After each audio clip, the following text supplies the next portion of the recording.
అందరికీ నమస్కారం అండి. నేను మీ గంటి ఉష. నా మిత్రులకి, శ్రేయోభిలాషులకి అందరికీ కూడా నా శుభాభినందనలు, కృతజ్ఞతలు కూడా. నా వీడియోలు మీరు అభిమానిస్తున్నందుకు కృతజ్ఞతలు. అయితే మనందరికీ పండగ వచ్చేస్తుందండి, ఉగాది పండగ. ఈ సంవత్సరం ఈ ఉగాది, ఈ కొత్త సంవత్సరం, తెలుగు సంవత్సరం పేరేంటి?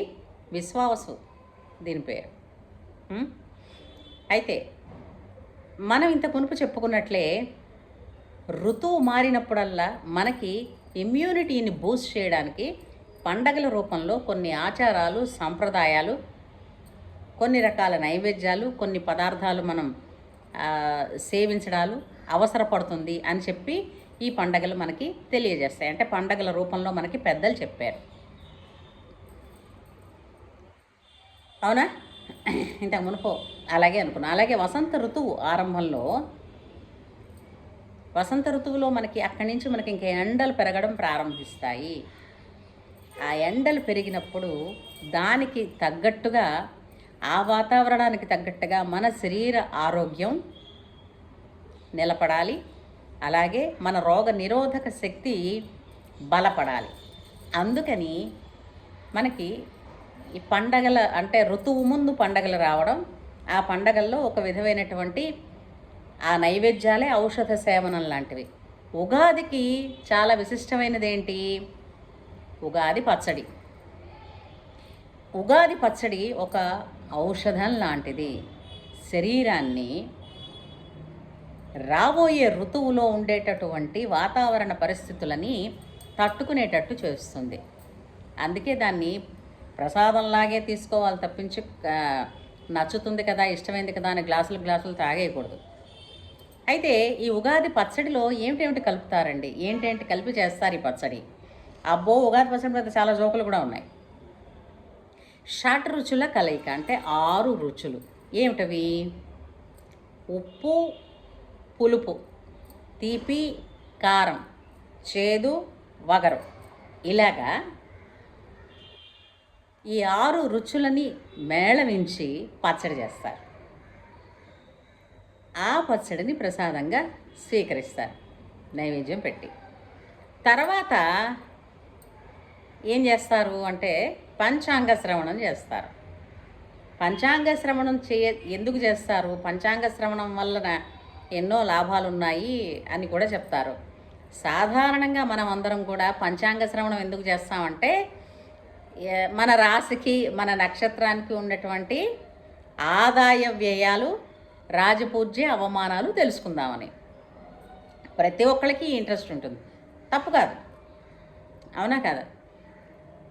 దానికి ముందుగానే కూడా, అంటే ఉగాదికి ముందుగానే కూడా ఈ పంచాంగ శ్రవణాలు, రాశి ఫలాలు, ఇదిగో ఈ రాసులకి జరిగేది ఇదే, ఇదిగో ఈ 3 రాసులు ఏమిటది రాజయోగాన్ని పట్టబోతున్నాయి, ఇలా ఊదరగొట్టేస్తున్న వాళ్ళు ఊదరగొట్టేస్తూనే ఉన్నారు మహానుభావులు.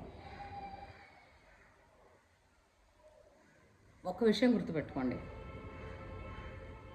పంచాంగ శ్రవణంలో ఏదైనా మంచి మాట చెప్తే, అంటే ఈ రాశికి ఈ లాభం కలుగుతుందని చెప్తే దాన్ని అంత బలంగా మనం హృదయంలో నాటుకోం. మంచి జరుగుతుందంటే పోన్లేదు, ఏది పోకుండా ఉంటే మంచి జరిగినంత అని సర్ది పెట్టుకుంటాం.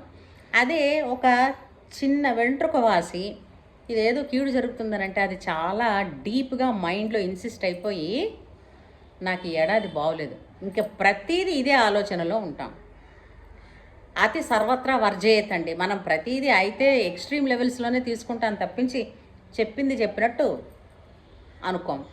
అసలు ఇంకో విషయం చెప్తానండి, పంచాంగ శ్రవణం అంటే పర్సనల్గా జీవితం ఎలా ఉంటుంది అన్న దానికన్నా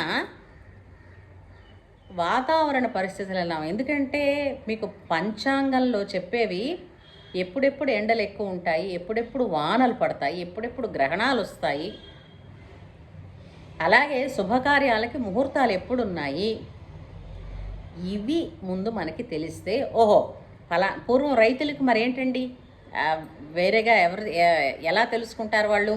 ఫలానా సమయంలో వానలు పడతాయి, ఆ వానల ముందు వీళ్ళు, ఆ తొలకరి ముందు వీళ్ళు విత్తనాలు నాటుకోవడాలని, ఇలాంటివన్నీ పొలం పనులు ఉంటాయి కదా. అలాగే ఆ ప్లాన్ ప్రకారం, అంటే పంచాంగంలో ఈసారి వాతావరణ పరిస్థితులు ఎలా ఉంటాయి, గ్రహణాలు ఎన్ని ఉన్నాయి, వర్షాకాలంలో ఎంత వర్షపాతం పడుతుంది, దాన్ని బట్టి వరదలు ఎప్పుడు వస్తాయా, ఏవైనా ప్రమాదాలు ఉన్నాయా, ఇలాంటివన్నీ కూడా గుర్తుపెట్టుకోవడం వలన ప్రీ ప్లాన్డ్గా ఉండగలుస్తారు. అందుకు మాత్రమే పంచాంగ శ్రవణం తప్పించి రాజయోగం వచ్చేస్తుంది కదా, ఇంకా నాకు ఏం చేసింది చాలా చెప్తుంటారు, పట్టిందల్లా బంగారం అవుతుంది అని. ఏదైనా అవుతుంది. మీరు ఆ పనిలో ఉండి ఆ పనిని శ్రద్ధగా మీరు చేయవలసినంత మీరు చేస్తే. దీనికి ఒక చిన్న ఉదాహరణ. చిన్నప్పుడు మా మాస్టర్ ఒక కథ చెప్తూ ఉండేవారు. ప్రతిరోజునట ఒక ఒక ఒక వ్యక్తి ఈశ్వరుడి గుడికి వెళ్ళి రోజును దండం పెట్టుకుని, నాకు అప్పట్లో 1,00,000 చాలా ఎక్కువ, లక్షాధికారి అంటేనే చాలా గొప్ప, నాకు 1,00,000 రూపాయలు కావాలి, నాకు 1,00,000 రూపాయలు ప్రసాదించని అడుగుతూ ఉండేవాడట. ఎలా ప్రసాదించమని? నాకు 1,00,000 రూపాయలు లాటరీ వచ్చేట్టు చూడని. రోజు వెళుతున్నట్ట, పూజ చేస్తున్నట్ట, ఏడాది అయిపోయింది, 2 ఏళ్ళు అయిపోయింది, 3 ఏళ్ళు అయిపోయింది, విసుగొచ్చింది ఆయనకి. విసుగొచ్చి ఓ రోజు పొద్దున్న ఈశ్వరుడి గుడికి వెళ్ళి, నీకు రోజు నేను పూజ చేస్తూ ఉంటే నీకు చాలా అలసైపోయింది, ఏంటి ఆ పాటి 1,00,000 రూపాయలు నువ్వు ఇవ్వలేవా అని కోపంగా ఈశ్వరుడిని అనుకుని వచ్చేసాడట. ఆ రాత్రి ఈశ్వరుడు కల్లో కనిపించి, ఒరే నాయన, నువ్వు లాటరీ ఇమ్మన్నావు బాగానే ఉంది, కానీ లాటరీ టికెట్ కొనరా, కొనకుండా ఎలా ఇస్తా? నవ్వొచ్చింది కదా.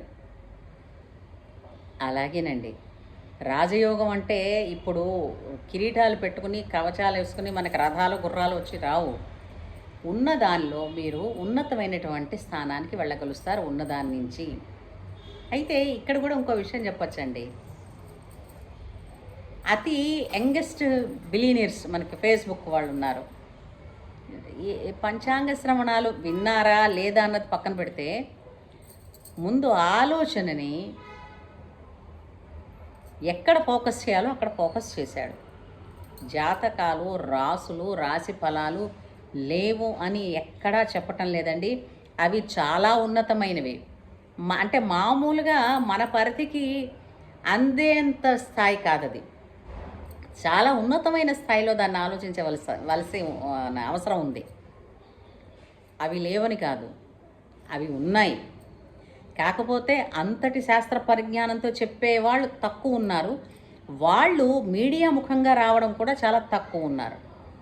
ఎందుకంటే వాళ్ళకి తెలుసు, ఎప్పుడైతే ఫలానా జరగబోయే నిజం చెప్తే ఇంకొన్న వాళ్ళందరూ పీకు తింటారు వాళ్ళని, నాకు ఈసారి పదవి వస్తుందా. ఎందుకంటే సులువుగా కావాలి పని, ఈజీ గో ఉండాలన్నమాట. అందుకని చాలామంది ప్రజ్ఞావంతులు, ఎన్నో అష్టసిద్ధులు ఉన్నవాళ్ళు కూడా మరుగునున్నారు. మనకేంటంటే వేలం వేరు, ఏదైనా వచ్చిందంటే పడిపోవడమే అటు సైడు. ఎంతమందిని చూడలేదు, కలికి భగవాన్ దగ్గర నుంచి ఎంతమందినో అనుకున్నాం. అది ఎవరి ఇష్టాలు వాళ్ళం అనుకోండి. అవి పక్కన పెడితే, మనం జాతకాలు కన్నా మనం చెయ్యవలసిన జీవితంలో, అంటే మన జీవితంలో మనం చెయ్యవలసిన పనులు ఏమిటున్నాయి అన్న ప్రయారిటీ చూసుకుని, మనకున్న లక్ష్యాలు ఎలాంటివో చూసుకుని అకార్డింగ్ టు దట్ మీరు స్టెప్ వేస్తే, మీరు దేవుడికి దండం పెట్టినా పెట్టకపోయినా, పూజ చేసినా చేయకపోయినా,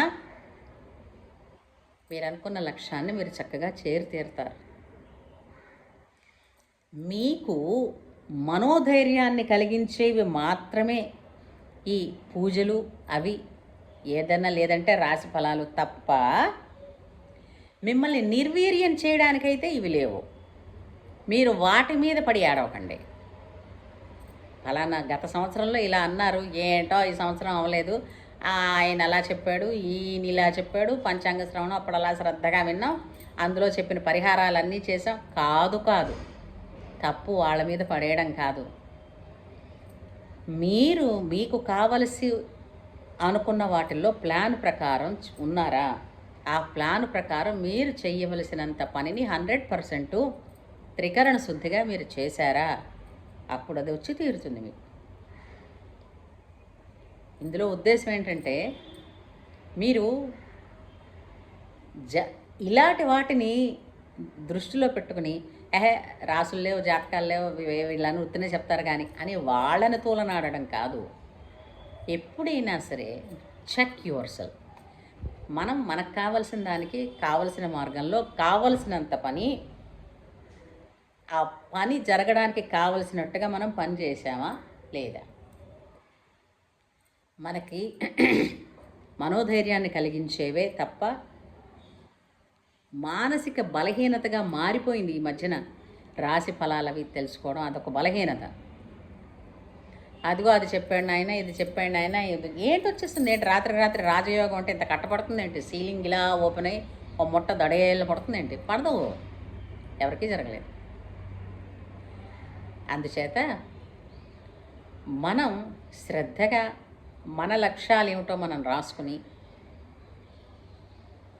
మనం చేయాల్సిన పనులని ధర్మబద్ధంగా మనకున్న పరిధిలో మనం ఎంత చేయగలమో, అంటే ఇచ్ఛాశక్తి, క్రియాశక్తి, జ్ఞానశక్తి, ఆ మూడింటిని కలుపుకుని ఎంత చేస్తామో అంత చేస్తే ఖచ్చితంగా ఫలితాలు వచ్చి తీరుతాయి. ఆ జగన్మాత అందరికీ అనుగ్రహం ఇవ్వడానికి, వరాలు కురిపించడానికి సిద్ధంగానే ఉంది.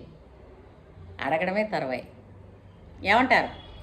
ఈ ఉగాది మనందరికీ కూడా అభ్యున్నతిని తీసుకొచ్చి ఆనందాన్ని, ఆరోగ్యాన్ని, ఐశ్వర్యాన్ని కలిగించాలని ఆ భగవంతుడిని ప్రార్థిస్తూ జై శ్రీరామ్. అందరికీ విశ్వావసునామ ఉగాది శుభాకాంక్షలు. ఉంటాను.